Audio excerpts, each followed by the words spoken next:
Hey everyone, welcome back to Hidden Crowns channel. We are so excited that so many of you are loving pairing our crown topper with one of our halo shaped extensions.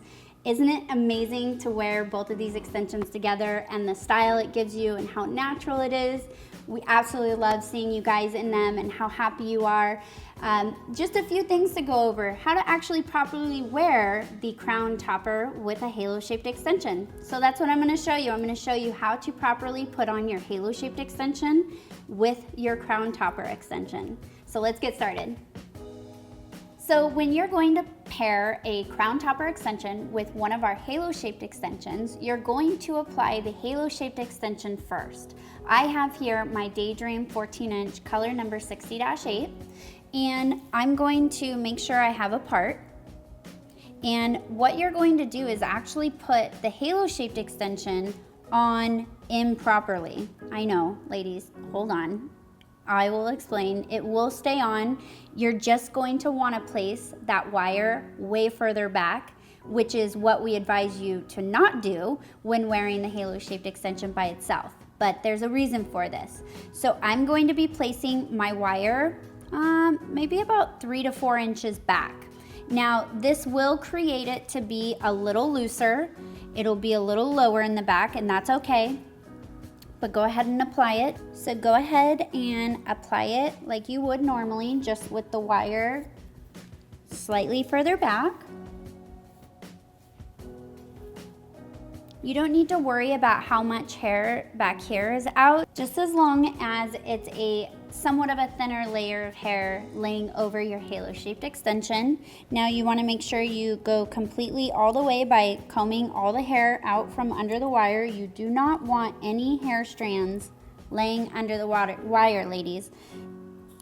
Never leave any hair strands. Okay, so we have our halo shaped extension on.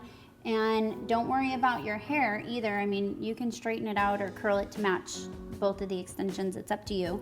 If I'm in a hurry, it really doesn't matter, and nobody can really tell anyways on me. So, all right, so now we're gonna go ahead and place the crown topper on, and we're going to tease a section of hair where the clip is going to clip onto. So I like to first make sure that my parting is lined up with my actual parting that I'm going to plan on wearing it with.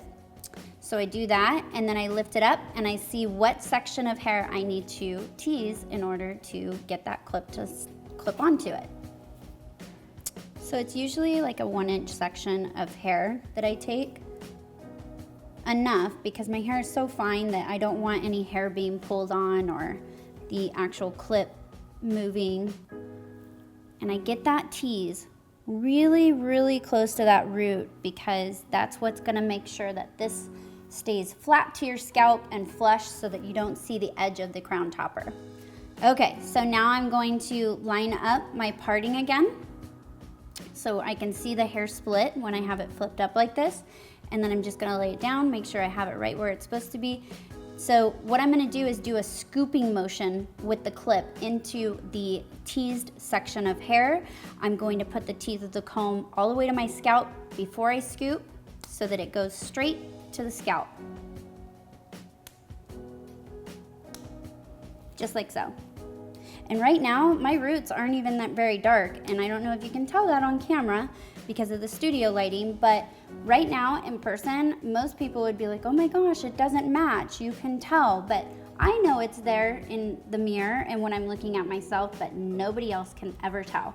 So I like to just push back my hair a little bit. It looks like a shadow with the rooting, even though my roots are not the same color as the shadow rooting on the crown topper, but still looks fabulous and I love it. So that's how you apply both the crown topper when wearing it with one of our halo shaped extensions. It's a little different putting on the halo shaped extension, but I assure you it stays in place because the crown topper is stationary on top and the wire is actually through the underneath the middle of the crown topper. So you don't want that clip clipped onto the wire because that can break it. It can be uncomfortable, and it's just not a smart thing to pair onto your scalp next to your hair. So they do need to be in 2 different places. So if you were to wear your crown topper further back on your head, then you would want to wear your halo-shaped extension the proper way with the wire where it's supposed to go. But if you do want your crown topper to be closer to your hairline like I do, then you want your halo-shaped extension to be put on a little further back so that the wire is out of the way from the clips of the crown topper. Thank you so much for watching. We hope you found this video to be very helpful. Make sure to check out these other videos here that are in correlation to the video you just watched. And our YouTube channel is here for you as 24/7 support on everything you need to know about owning and wearing a hidden crown hair extension. If you have any further questions, please do not hesitate to email us at accounts@hiddencrown.com. And we love seeing your photos on social media, so make sure to tag us on one of the social media platforms below.